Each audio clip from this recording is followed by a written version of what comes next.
Eric Collins checked his oxygen levels one more time before stepping onto the icy surface of Illyria. The moon glittered under the faint light of its parent gas giant, which hung huge and striped with swirling storms in the black sky above. His boots crunched on the crystalline ground as he took his first steps. All systems normal, Commander Collins reporting surface conditions stable at negative 178 degrees Celsius, he said into his comm unit, beginning sample collection at grid point Alpha. Copy that, Commander, replied the calm voice of Olivia Grant, pilot of the Horizon which orbited safely above. Remember, you have 6 hours before the next radiation surge from the gas giant. Don't make me come down there after you. Eric smiled inside his helmet. The Horizon was Earth's newest exploration vessel, and its crew of 12 had been mapping the Kepler 438 system for the past 3 months. Illyria was their most interesting find yet, a moon with possible liquid water beneath its frozen surface. He walked carefully across the ice field toward a ridge that their scans had shown might hide an entrance to the underground. The gravity was light, about 40% of Earth's, making his heavy exploration suit feel almost comfortable. As he reached the ridge, his heart beat faster. There was indeed a dark opening like a mouth in the white landscape. Control, I've found a cave entrance. Proceeding with caution, he reported, switching on his helmet lights. The beam cut through the darkness, revealing walls of ice that sparkled with embedded minerals. Sending drone support, Olivia replied. Within minutes, a small mapping drone buzzed past Eric's head and into the cave, creating a 3D map as it went. Eric followed the drone down a sloping tunnel. The passage grew wider as he descended, and the ice walls changed, becoming smoother, almost polished. This didn't look natural. The thought both excited and unnerved him. After 20 minutes of careful descent, the cave opened into a vast chamber that made Eric gasp. His light couldn't reach the ceiling, but what caught his attention were the glowing patterns on the walls, lines of soft blue light that pulsed gently. Control, are you seeing this? He whispered. Signal breaking up, Commander, came Olivia's static-filled response. Cave system must be interfering. What's your status? I've found something. The walls are glowing. Not natural formations. I think... He stopped as his light fell on something moving in the shadows. Eric froze, his training kicking in. First rule of planetary exploration. Observe before engaging. The figure stepped forward, into the edge of his light beam. It was humanoid, about his height, but with skin so pale it was almost transparent.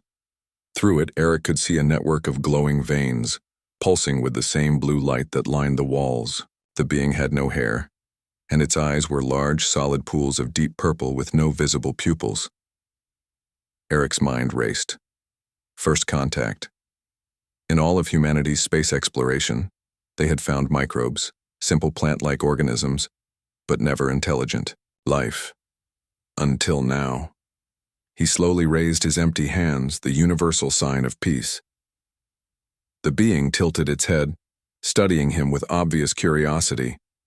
Then, to Eric's surprise, it mimicked his gesture, raising its own hands. They had 6 fingers. Eric noticed each one longer and thinner than human fingers. My name is Eric Collins, he said clearly, pointing to himself. I come from Earth. He pointed upward. The being made a soft, trilling sound, then pointed to itself. Celine, it said in a voice like wind chimes. Eric blinked in surprise. Had it just spoken, or was his mind playing tricks? Celine, he repeated. The being nodded, the movement eerily human-like. Celine, it confirmed, then gestured around. Illyria. Over the next hour, Eric established basic communication with Celine. The being, she, Eric decided, based on her voice and slim build, seemed as eager to learn about him as he was about her. She led him deeper into the cave system, where the tunnels gave way to what could only be described as a small city. Structures made of some crystalline material rose from the ground, and more of the beings moved about, all with the same glowing veins beneath their skin. Eric's comm unit crackled. Commander, we've lost your signal for over an hour. Please respond. I'm here, Control, he replied. And I'm not alone. We have contact with intelligent life. Repeat, We have made first contact. The silence that followed was broken by Captain Ben Walsh's voice. Collins, are you certain? This changes everything. Absolutely certain, sir. They're called Illyrians. They live in underground cities. They're peaceful and seem curious about us. Hold position.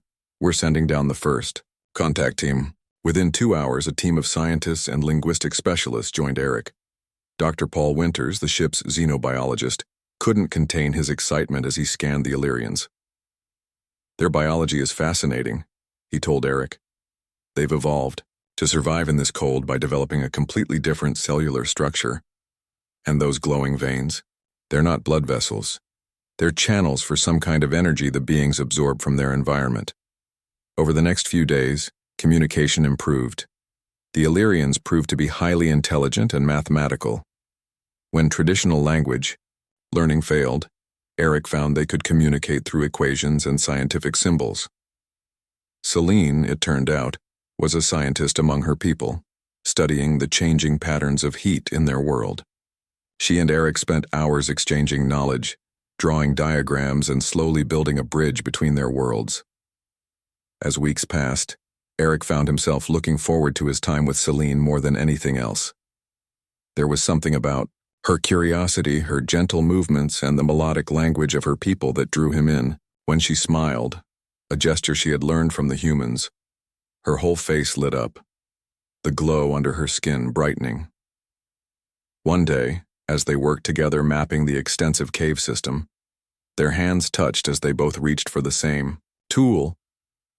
Eric felt a strange, cool sensation, not unpleasant, but startling. Celine quickly pulled back.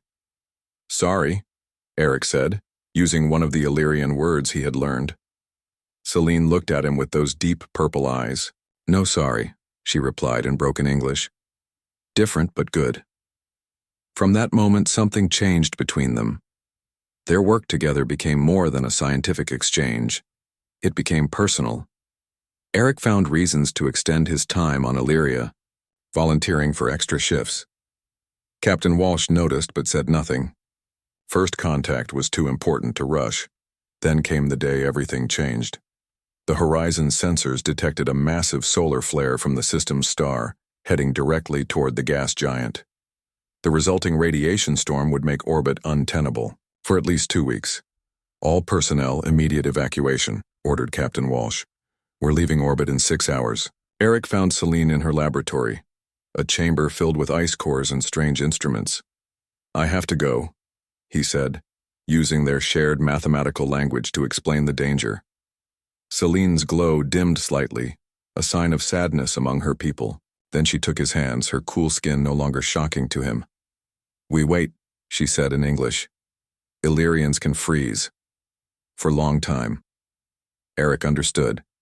The Illyrians had a form of hibernation, a way to survive the harshest conditions by virtually stopping their biological processes. I'll come back, he promised. As soon as I can. I wait, Celine repeated, squeezing his hands. No matter years. As the evacuation alarm sounded, they embraced briefly, her cool body against his heated exploration suit. Then Eric turned and ran back toward the surface, his heart pulling him in 2 directions at once. Little did he know how long and difficult the journey back would be. The trip back to Earth took 3 months, but to Eric it felt much longer. Every night he dreamed of Illyria, its glittering ice caves, the soft blue glow of the underground city, and most of all, Celine's luminescent eyes watching him as he left. He had promised to return soon. It was a promise he intended to keep. When the Horizon finally docked at Earth's orbital station, Eric expected a standard debriefing. What he got instead was chaos. Commander Collins, report immediately to Section 7, said a stern-faced officer who met him at the airlock. The man wore the uniform of Earth Defense, not the Space Exploration Division. What's going on? Eric asked. Captain Walsh, who looked equally confused. I don't know, Walsh replied quietly. But there's military all over the station. Something happened while we were away. Eric soon learned the terrible truth. While the Horizon had been exploring the Kepler 438 system, Earth had experienced its first hostile alien contact, A species from a nearby star system called the Vex had attacked an Earth colony on Mars. Hundreds had died before Earth's forces drove them back.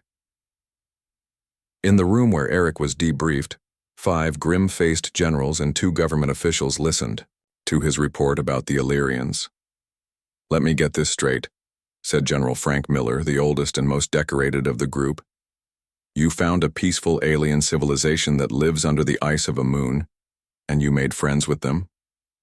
"Yes, sir," Eric replied. "The Illyrians are not a threat. They're a scientific culture and they've never developed space travel. They've lived on that moon for thousands of years." "Any aliens are a potential threat now," said one of the government officials, a woman with sharp eyes and a sharper voice. "The coordinates of this Illyria moon are now classified. All deep space exploration is suspended until further notice." "But I promised I'd go back," Eric protested. "They're expecting us to return." "I'm sorry, Commander Collins," said General Miller, though he didn't sound sorry at all. "That's not going to happen. Earth is closing its borders. No ships in, no ships out, except for military operations." That night, in the small apartment given to him in Denver, Eric sat by the window looking up at the stars. Somewhere out there, beyond what he could see, was Illyria, and Selena was waiting, perhaps already in her frozen state, expecting him to return in months, not years. He didn't accept defeat easily. The next morning, he began filing requests to return to Illyria as a scientific mission. When those were denied, he tried to join Earth Defense, thinking he could work his way into a position with access to deep space missions. That too was blocked. "They think you're compromised," his friend Olivia explained when they met for coffee 6 months later. She had been the Horizon's pilot and was now grounded like the rest of them. "They're afraid you care more about these aliens than about Earth." "That's ridiculous," Eric said. But he knew in his heart that Illyria pulled at him in ways he couldn't fully explain. He had left part of himself on that icy moon. Years passed. 1 year turned into 2, then 3. Eric took a job teaching astrobiology at Denver University. His small apartment slowly filled with sketches of Illyria and of Selene. He recreated the mathematical language they had developed together, writing long messages he could never send. By the 4th year, Earth had reinforced its defenses and expanded its military presence in the solar system. The Vex had not returned, but fear remained. Deep space exploration was still restricted to military vessels only. Eric's break came unexpectedly. On a cold, winter morning, he received a message from Dr. Paul Winters, the xenobiologist who had been part of the first contact team on Illyria. "They're forming a new research division," Winters told him when they met secretly in a quiet park. "Earth Defense has realized we need to understand alien biology better to defend against it. They're looking for people with first-hand experience." "And you thought of me," Eric said. "You're the best qualified. You spent more time with the Illyrians than anyone, and your work at the university has kept you relevant." Eric didn't hesitate. "I'll do it, but on one condition. If I help them, eventually, they have to let me go back to Illyria." Winters looked doubtful. "That's asking a lot." "It's my only condition," Eric said firmly. Working for the new Xenobiology Research Division gave Eric access to information and resources he hadn't had in years. He learned that Earth had developed new engine technology that could cut travel time to distant star systems by more than half. He also learned that some high-ranking officials were beginning to question the isolation policy. "The Vex haven't returned," argued Admiral Helen Ross at a meeting Eric attended in his 5th year with the division. "We can't hide from the galaxy forever. We need allies, not just enemies." In his spare time, Eric designed mission plans for a return to Illyria. He calculated supply needs, crew requirements, and diplomatic approaches. He kept his plans private, but ready. In the 7th year since leaving Illyria, Eric celebrated his 39th birthday alone in his apartment. He touched the latest sketch of Selene that hung on his wall, wondering if she was still frozen in time, still waiting. He had aged. Gray hairs now appeared at his temples and lines had formed around his eyes, but he imagined she would look exactly the same. The next day, he was called to a high-security meeting at Earth Defense Headquarters. "Commander Collins," said Admiral Ross, now the head of a newly formed Galactic Relations Department. "I've reviewed your file and your work with our division. I understand you have a particular interest in returning to the Kepler 438 system." Eric's heart pounded. "Yes, Admiral. I believe the Illyrians could be valuable allies. They have unique biology and science that could benefit Earth." "The isolation policy is being revised," Ross said. "We're preparing to send research teams back to selected star systems. I'm offering you command of the first mission." Eric could hardly believe his ears. "To Illyria." "Yes. We're commissioning a new ship, the Aurora. It has our latest propulsion technology and can make the journey in just over a month. Your mission will be to establish a research outpost and evaluate the Illyrians as potential allies." After 7 long years, Eric was finally going back. As he left the meeting, he looked up at the sky, now full of stars in the early evening. "I'm coming back," he whispered, as if Celine could somehow hear him across the vast distance of space. "I kept my promise." 3 weeks later, Eric stood on the bridge of the Aurora, a sleek new vessel with a crew of 25, a mix of scientists and military personnel. As the ship prepared to leave Earth orbit, he felt both excitement and anxiety. What would he find on Illyria after all this time? Was Selene still waiting? Had anything changed? "Course set for the Kepler 438 system," reported Lieutenant Diane Powell, the ship's navigator. "Ready on your command, sir."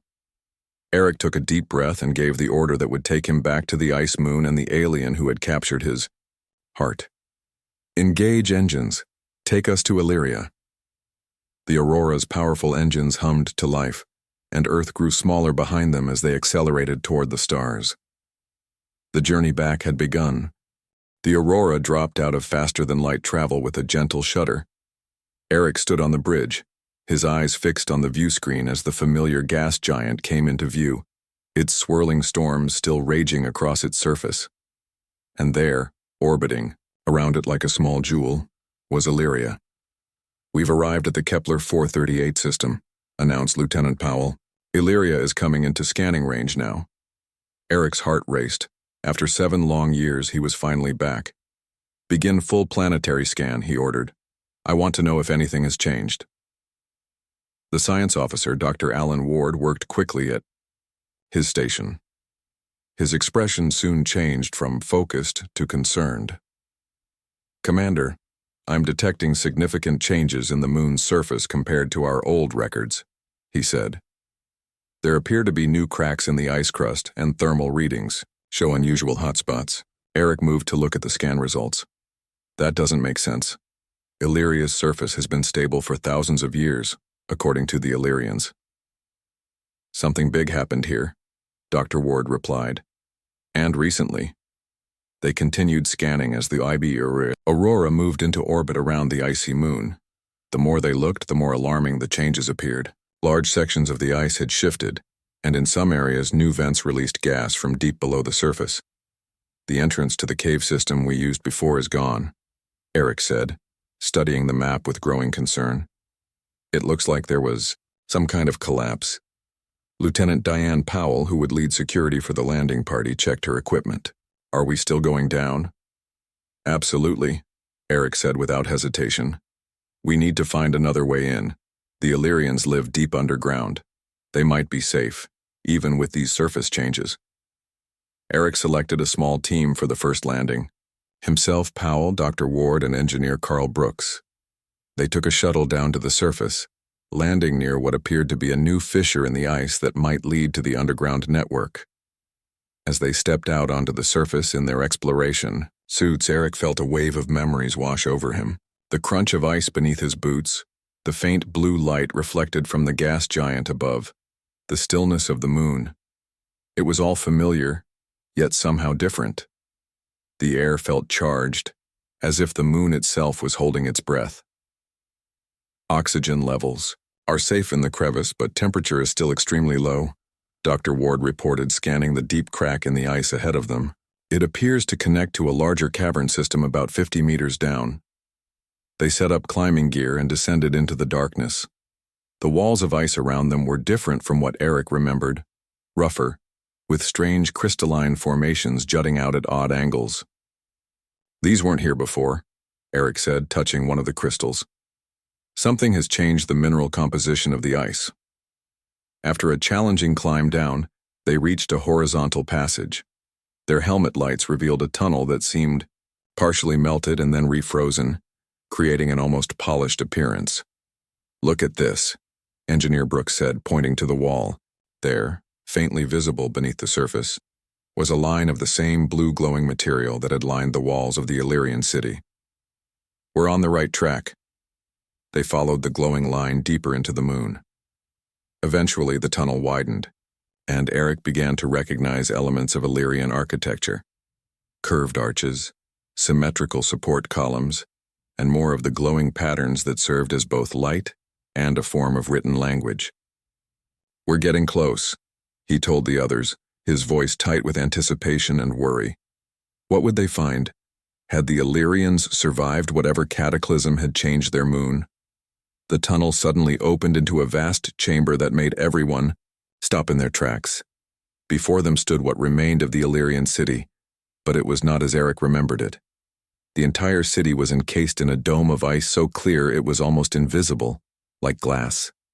Inside, frozen in perfect stillness, were dozens of Illyrians.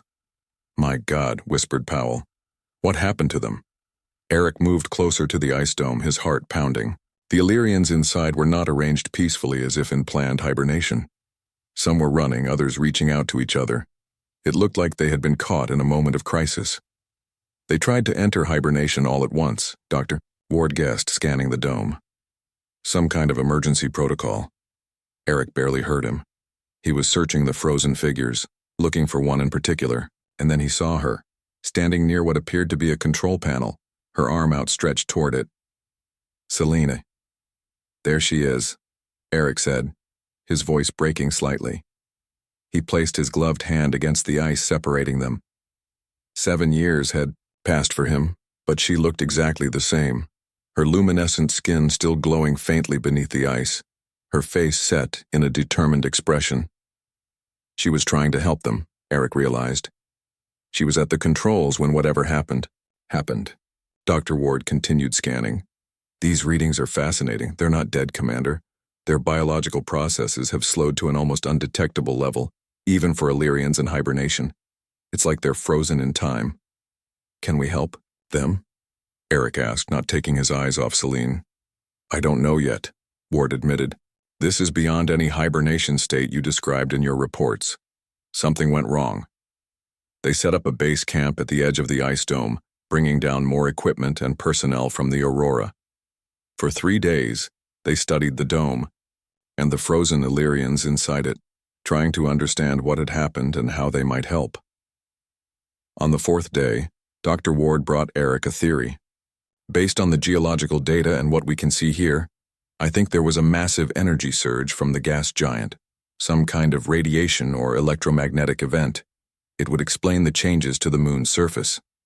"And the Illyrians?" Eric asked. "They must have detected it coming and tried to enter protective hibernation.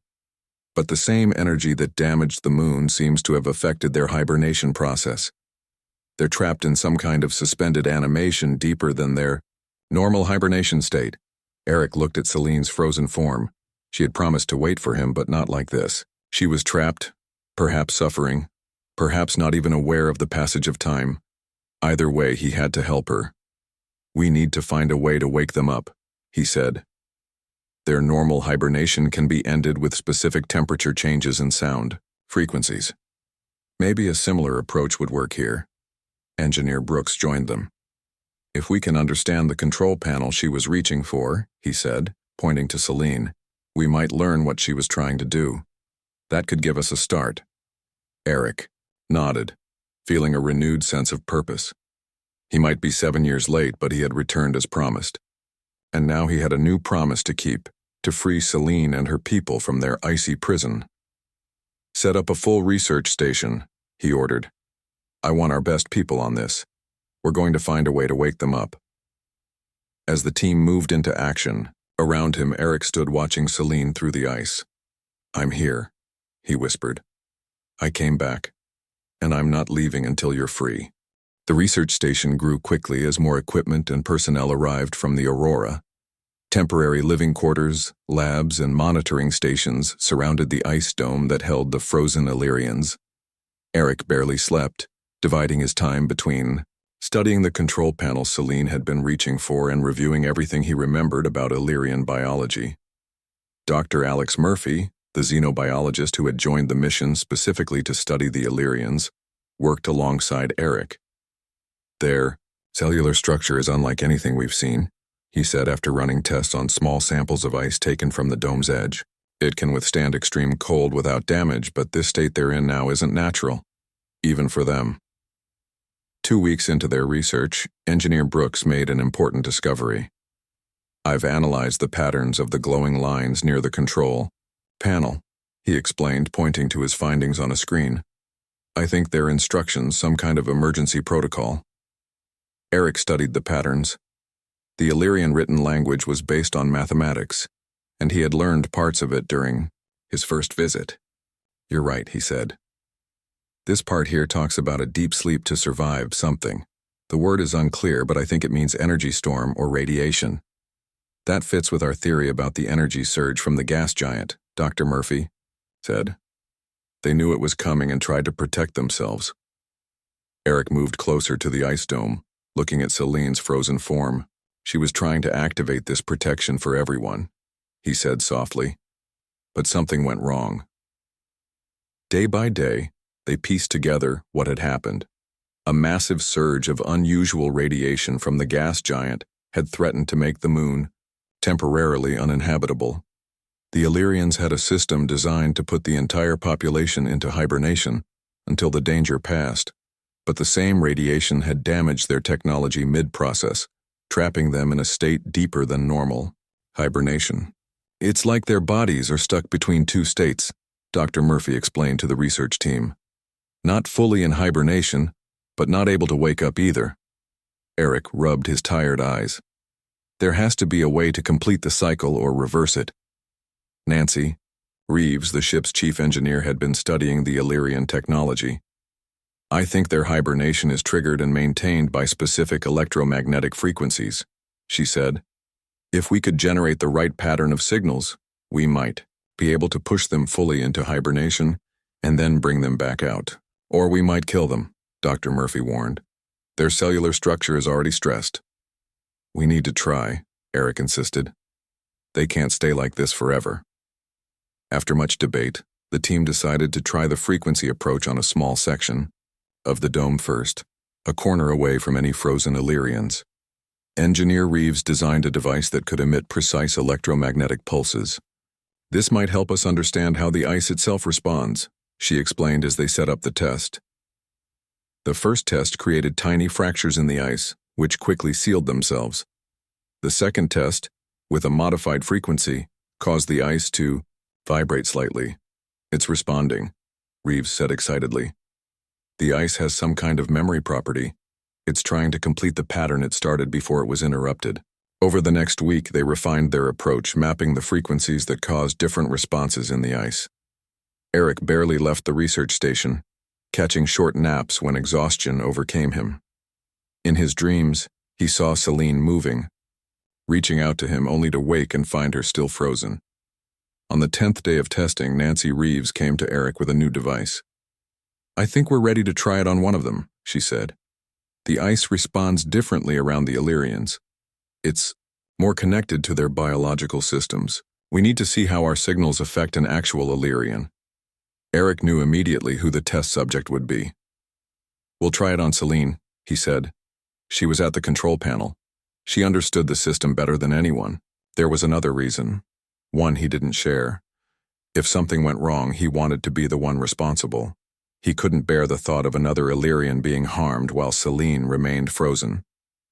Dr. Murphy objected. "We should choose someone at the edge of the group in case there are unexpected effects." "Celine is our best chance," Eric insisted. "She was actively working the controls when this happened. Her mind will understand what's happening if we can reach her." After hours of debate, the team agreed. They set up the device near Celine's position in the dome, carefully calibrating it to emit the exact sequence of pulses they had determined. might complete the hibernation cycle. Are we ready? Eric asked, looking around at the team. Dr. Murphy checked his medical equipment one last time. As ready as we'll ever be. Engineer Reeves nodded. Device is set. I can activate it remotely. Eric took a deep breath. Do it. The device hummed to life, sending invisible pulses of energy into the ice around Celine. At first, nothing happened. Then, so subtly they almost missed it, the ice began to vibrate. Tiny fractures appeared, spreading in a web-like pattern around her frozen form. It's working, Reeves whispered. The ice structure is changing. The web of fractures grew, connecting and spreading until Celine was surrounded by a network of fine lines in the ice. Then, the most amazing thing happened. The faint glow of her veins, which had been constant but dim since they found her, pulsed once, then again stronger. Life signs are increasing, Dr. Murphy reported, staring at his scanner. Her cellular activity is accelerating. Eric moved closer, his heart pounding as he watched Celine's luminescent veins begin a steady rhythm of pulses. The ice around her started to melt, not into water but seeming to absorb into her skin. This is incredible, Dr. Murphy said. It's like the ice was an extension of her all along, not just a container. Slowly, the ice encasing Celine thinned until it was just a glistening layer over her skin. Then, in a moment, Eric knew he would remember for the rest of his life. Her eyes opened. The deep purple pools focused immediately, looking straight at him. Recognition flashed across her features, followed by confusion, and then what Eric could only interpret as relief. Her lips moved, though no sound came through the remaining layer of ice. What's she saying? Lieutenant Powell asked, having joined them for this historic moment. Eric didn't need sound to understand. He had seen those words before, 7 years ago when he left. She's saying you returned, he translated, his voice thick with emotion. The final layer of ice around Celine began to dissolve, turning to a fine mist that evaporated into the air. As her arm became free, she reached out, her six-fingered hand extending toward Eric. Moving carefully, Eric removed his glove and touched his fingers to hers. Her skin was cold, but warming quickly, the familiar coolness of an Illyrian rather than the deathly cold of the ice that had trapped her. I returned, Eric confirmed in her language, using the mathematical symbols they had created together. I promised I would. Celine's lips curved into a smile as the last of the ice disappeared from her face. Her voice, when she finally spoke, was like wind chimes, exactly as Eric remembered. Time, she said in English, one of the human words she had learned. How long? Eric hesitated but knew he had to tell her the truth. 7 Earth years, he said. I tried to come back sooner. Celine's eyes widened slightly, but she didn't pull away. Instead, her fingers tightened around his. Others, she said, looking past him to the still-frozen city. Help others. We will, Eric promised. We know how now. We'll help all of them. As Dr. Murphy and the medical team moved in to check Celine's condition, Eric stepped back, overcome with emotion. After 7 years, after all the obstacles and waiting, Celine was awake. Their connection, frozen in time, could finally continue. And, together they would bring her people back from their icy prison. The awakening of the Illyrians became a carefully managed process. Using the technique that had freed Celine, the team worked methodically, reviving small groups at a time to avoid overwhelming their medical resources. Celine, growing stronger, each day worked alongside Eric and the human scientists, helping translate and explain Illyrian biology to improve the revival process. 3 weeks after Celine's awakening, nearly half of the frozen city had been revived. As each Illyrian emerged from the ice, Celine would speak to them in their musical language, explaining what had happened and how the humans had helped. In the makeshift medical center they had established, Eric found Celine studying the scans of the ice dome, her luminescent skin glowing more brightly now that she had fully recovered. The next section is ready, he told her. Dr. Murphy says we can begin the awakening sequence in an hour. Celine nodded, her large purple eyes meeting. Is good progress, she said. Her English had improved quickly since her revival, though she still spoke in short, precise sentences. Need talk with you. Private.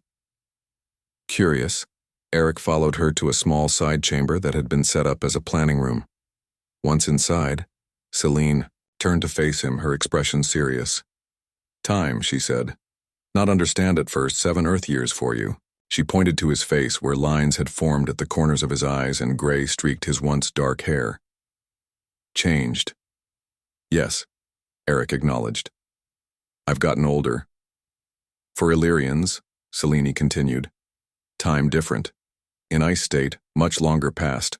Our sense, different. She used the mathematical language they had developed to explain further, drawing symbols in the air that glowed briefly before fading. Eric watched carefully, his brow furrowing as he understood. You're saying that for you, it felt like 30 years? He asked, astonished. Yes. Our minds still work in deep freeze, slowly, but work. Think, feel, remember. 30 years of dreams. She touched her chest. Waited. As promised.